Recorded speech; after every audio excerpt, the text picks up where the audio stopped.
Y como dices, yo trabajaba en un centro de investigación científico de ciencias de la Tierra y mi trabajo era ayudar a los científicos a difundir sus recomendaciones y sus descubrimientos. Uno de los ejercicios que yo doy cuando hago talleres de contar historias o de escribir guiones o de presentar información es contarle una historia a un grupo de niños de 8 años. Saber contar historias, la comunicación, el inspirar, el llegarle al corazón a la gente, es una habilidad, es algo que, claro, alguna gente tiene más o menos talento, pero yo creo que es independiente de la profesión que uno tiene, ¿no?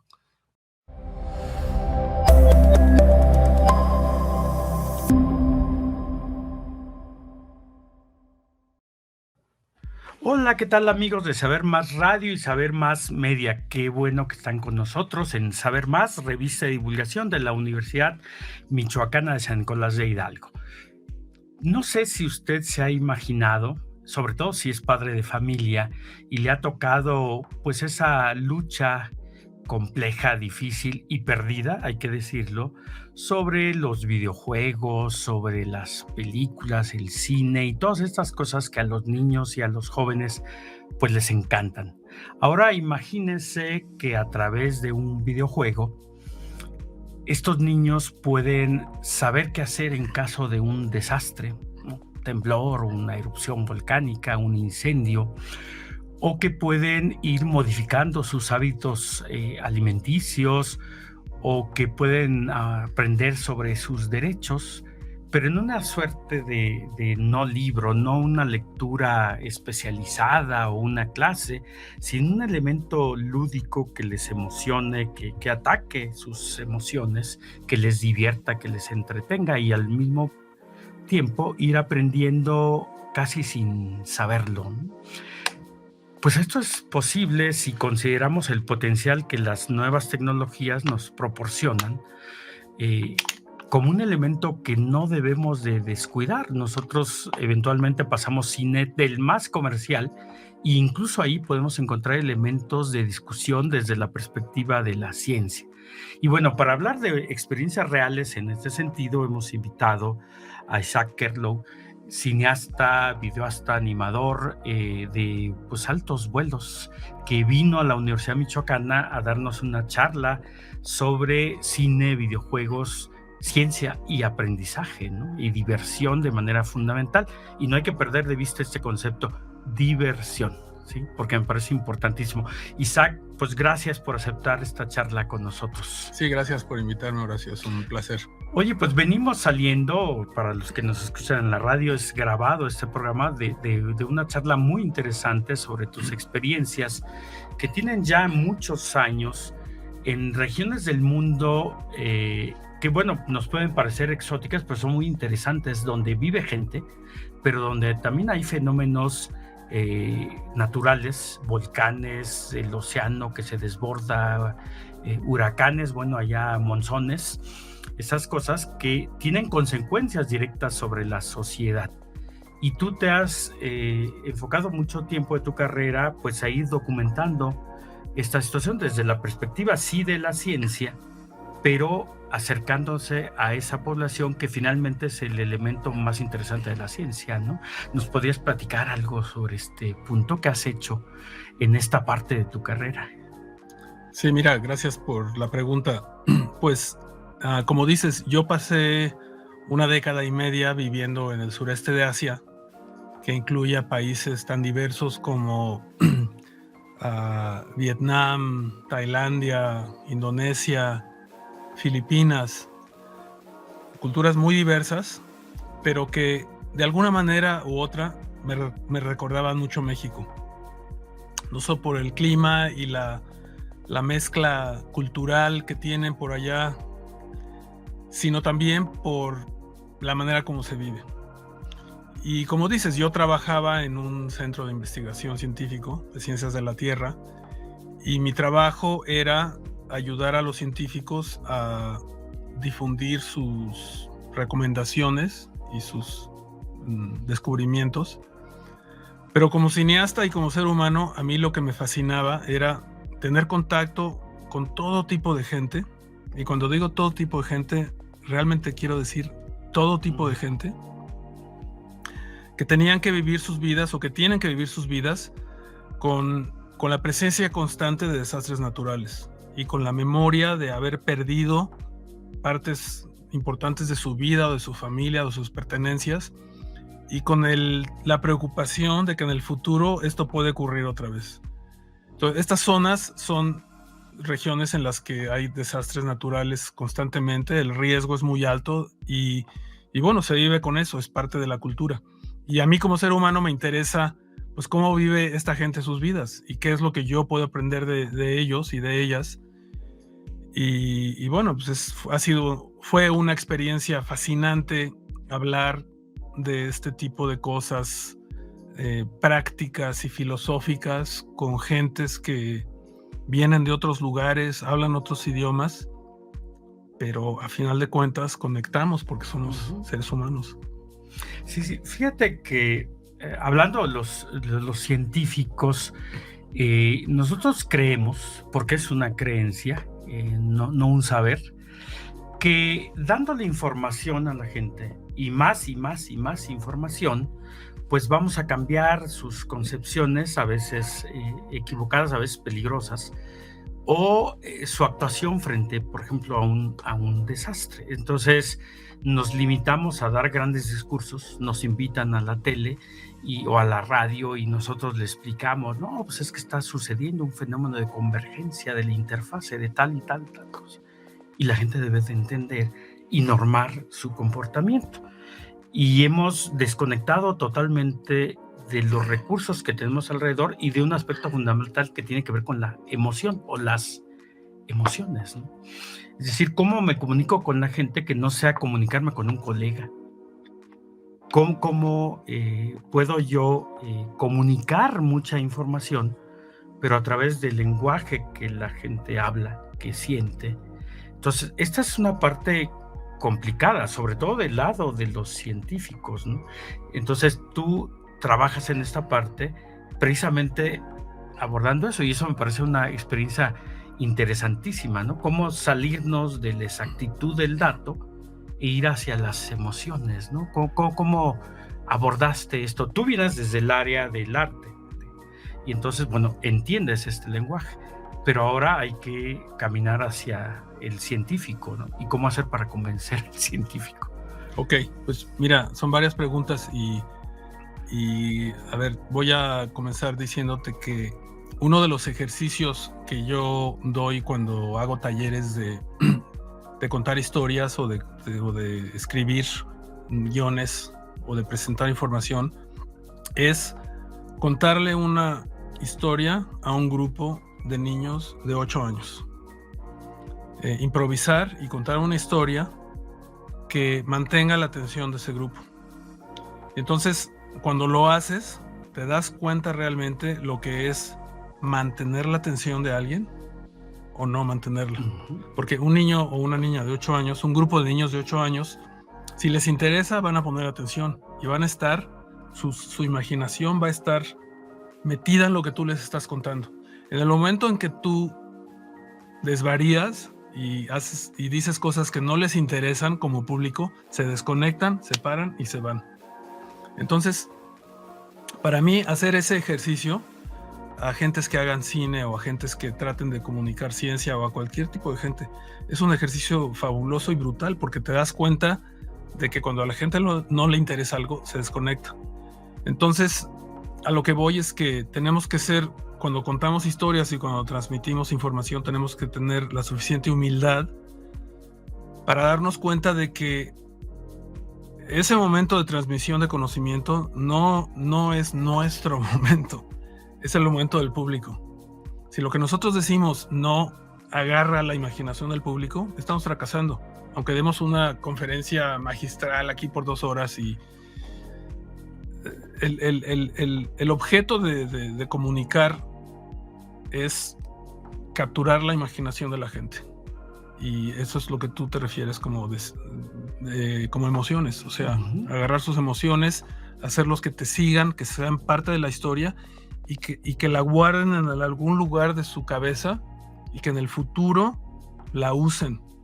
Eso es para mí ah, algo efectivo, algo que realmente le va a ayudar a la gente. De otra manera, pues estás hablando ahí como perico enfrente de un micrófono y realmente a nadie le importa y no vas a tener ningún efecto sobre el mundo que te rodea.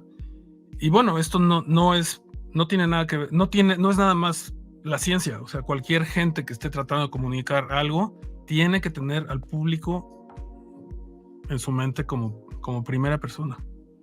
Sí, y fíjate que esta fase de cuentacuentos, es decir, de convertirnos realmente en cuentacuentos, yo la imagino mucho con nuestros padres y nuestros abuelos, muchos de los cuales eran excelentes cuenteros. Y recuerdo cómo nos capturaban con su narración y nosotros estábamos pendientes, incluso aunque supiéramos que nos estaban mintiendo, porque a nosotros nos gustan las historias, nos gusta el chisme, nos gusta saber qué sucedió. Y bueno, y no estamos a gusto, estoy haciendo tiempo para mandar al corte, no estamos a gusto si no sabemos el desenlace de esa historia que me están contando, ¿no? Y esto, bueno, yo creo que no hay nadie que esté viendo una película y que pues salgan los créditos y no pasó nada y dice uno, bueno, ¿y qué pasó? Y seguramente vamos a buscar, a consumir el siguiente capítulo porque queremos saber qué pasó. Esta herramienta lo hace muy bien la mercadotecnia, lo hace muy bien la publicidad. ¿Por qué a los científicos nos cuesta tanto? No sé, tenemos por ahí 2 minutos, no sé si me puedas decir así. ¿Por qué nos cuesta a nosotros tanto trabajo? Mira, yo creo que hay un buen número de científicos que son buenos comunicadores innatos, Ujú. porque siempre todo tipo de gente tiene todo tipo de talentos, ¿no? Pero claro, la comunicación y quizá efectiva de la ciencia, quizá no es una cosa que se fomenta en los programas educativos científicos porque se le da prioridad a otras cosas y quizá nunca se llega a eso o nunca se le llega a desarrollar de una manera muy alta. Pero yo creo que cualquier científico, así como cualquier otra persona, tiene la capacidad de aprender a contar historias y a comunicar y a capturar la imaginación de la gente. Sí, yo creo que todos nosotros podemos olvidar lo que nos dijeron, pero no vamos a olvidar cómo nos lo contaron. Tengo yo esa impresión porque a mí me encantan las historias y me encantan incluso sabiendo que es ficción y que es mentira, ¿no? Eso me emociona. Bueno, estamos por mandar por ahí a un corte del programa, pero pues no se alejen de aquí porque ahora vamos a hablar pues ya de tus experiencias concretas. Hace rato contaste, hiciste una analogía que a mí me gustaría que regresando al corte profundizaras más de la cocina y de la comida, ¿no? Entonces, regresamos, ¿te parece? Ok. No se vayan.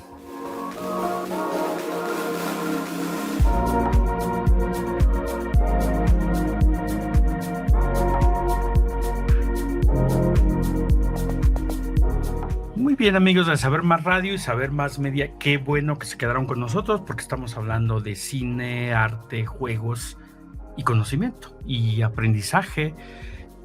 Todas esas cosas que son importantes como un recurso de comunicación de la ciencia, ¿no? La comunicación pública de la ciencia no es la que hacemos con los colegas, sino lo que hacemos con todo el público.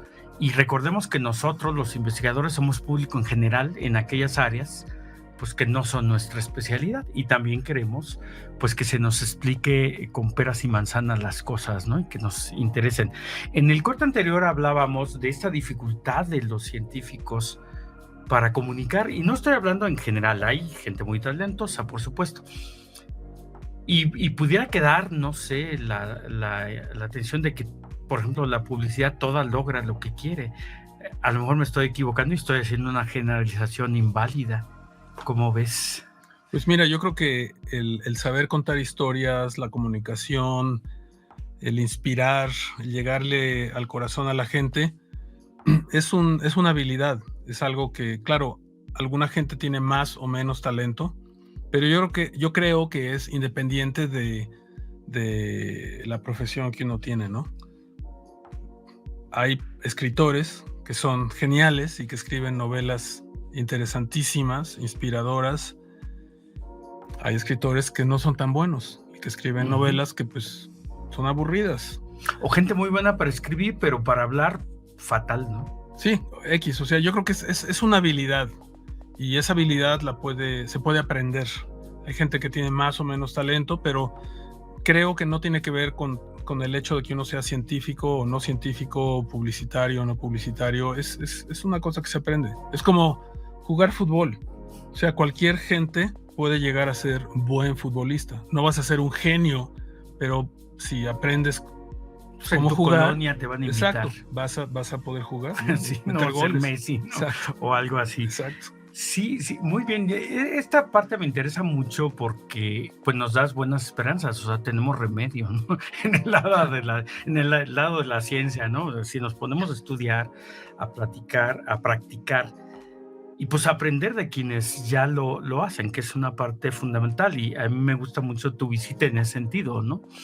Porque tú te has acercado a la ciencia, tú vienes del otro mundo, ¿sí? De la comunicación visual de manera fundamental, ¿no?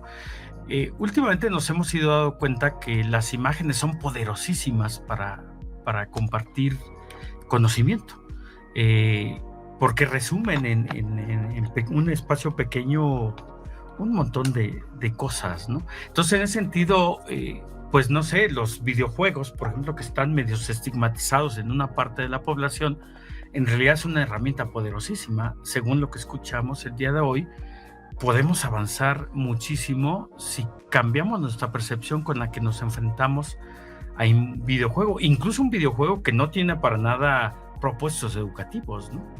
Hay ahí información que podemos usar. Ahora, habrá quien como tú quieran diseñar uno específico y desde el lado científico decimos, wow, ¿no? Pero eso es una aventura casi como sacarse el premio Nobel, ¿no? Pues sí, mira, pero yo creo que todo esta cuestión de que hay gente dentro de la ciencia y fuera de la ciencia que no valora la utilidad y la realidad de los videojuegos, es simple y sencillamente una brecha generacional. O sea, no tiene nada que ver con la ciencia o no la ciencia. O sea, si yo hablo con mis tíos o mi papá de los videojuegos, no tienen idea de lo que estoy hablando. Si hablo con mis sobrinos, podemos pasarnos horas hablando de ese tema, ¿no? Entonces, yo también creo que es como todo. Si a la gente no le interesa algo, pues es problema de ellos. O sea, los videojuegos son una presencia cultural y económica innegable en el mundo de hoy. Te guste o no te guste, tengas opiniones o no tengas opiniones. Y al que no le interese, pues que no los juegue, ¿no? Es como al que no le gusta el fútbol, que no vaya a ver los partidos. Pero a los que sí nos interesa, y sí vemos el público de millones, de billones de gentes, y vemos el mercado, o sea, como potencial de fuente de generación de empleos, fuente de creación de contenido, fuente de riqueza cultural y nacional, pues a la gente que le interesa, pues que le entre.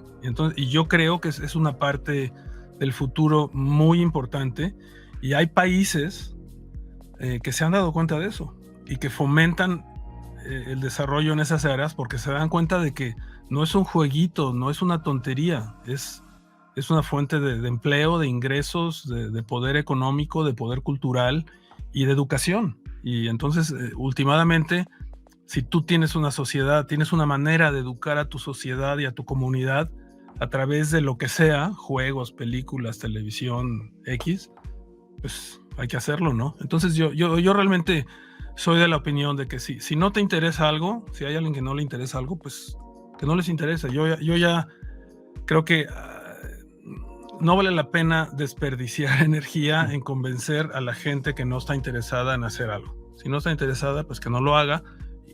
Y entonces enfoco mi atención en la gente que sí está interesada, y ese es el futuro. Sí, no sé si tú lo ves así, pero hay desde hace algún tiempo una suerte de movimiento antitecnológico, una resistencia a la tecnología muy fuerte. Y bueno, una parte que me preocupa a mí es que venga desde el campo de la ciencia. Es decir, cuando viene de cualquier otro lado, pues, se puede entender, pero desde el campo de la ciencia. Un rechazo a las redes sociales, un rechazo a estos recursos de los que estamos hablando, uno por desconocimiento, pero otro también seguramente por miedo, ¿no? O sea, ¿cómo me adapto a un mundo que no es el mío, que no es el que domino? Si yo domino este campo y salirme de él me saca de mi zona de confort y entonces me pesa, me duele, ¿no?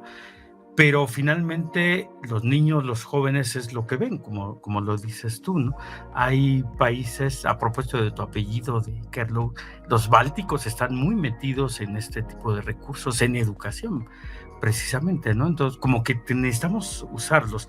Yo veía en tu charla de la niña tierra y el volcán, pues un recurso que a mí me parece maravilloso. Por acá nos acompaña una geóloga, una experta en ciencias de la Tierra. Seguramente le ve el potencial que esto tiene para preparar a un país que vivimos en una zona de riesgo.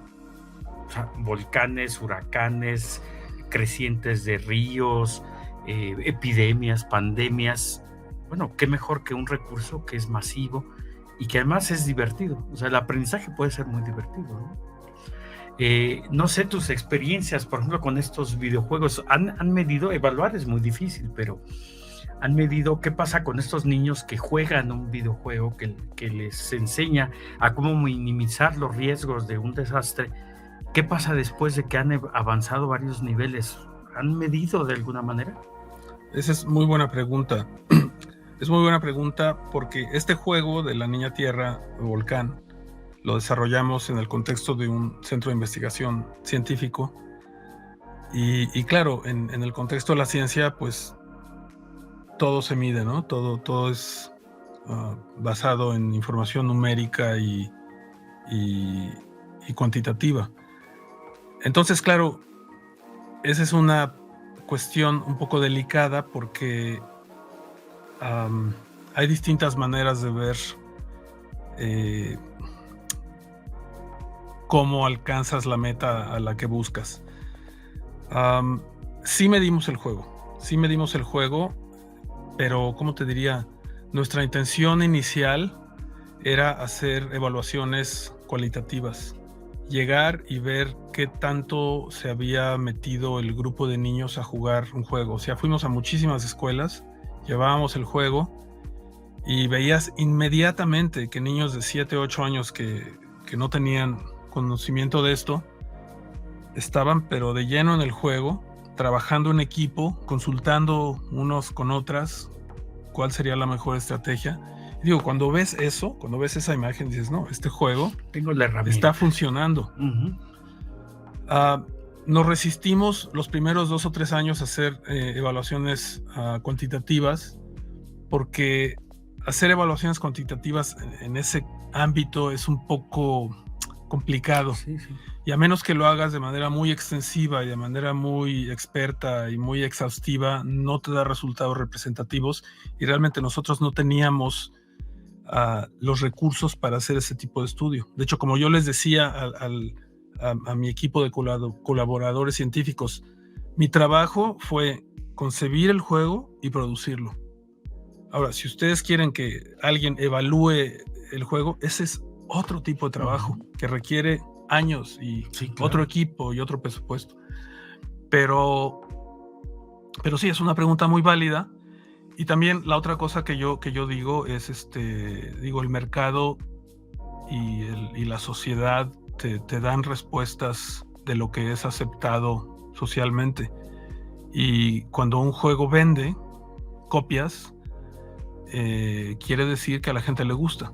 Algo de interesante. Claro, ahora el problema es que eso no tiene nada que ver con la ciencia, eso no tiene nada que ver con la efectividad del juego, pero es un indicador de que estás haciendo algo que por lo menos está capturando la imaginación de la gente, y yo veo eso como parte de nuestro trabajo, de un equipo creativo que se dedica a comunicar la ciencia, es capturar la imaginación de la gente. Entonces, si la gente lo juega, si la gente se lo recomienda a sus amigos, y si descargan copias del juego, eso quiere decir que algo está funcionando. Sí, fíjate, estoy yo pensando, se nos está acabando el tiempo, viene en memoria una frase de Jorge Volpi que decía en Leer la mente que quien se la pasa mucho tiempo conversando sobre mamuts y pintando mamuts, pues es probable que en un futuro sepa qué hacer cuando parezca un mamut, ¿no?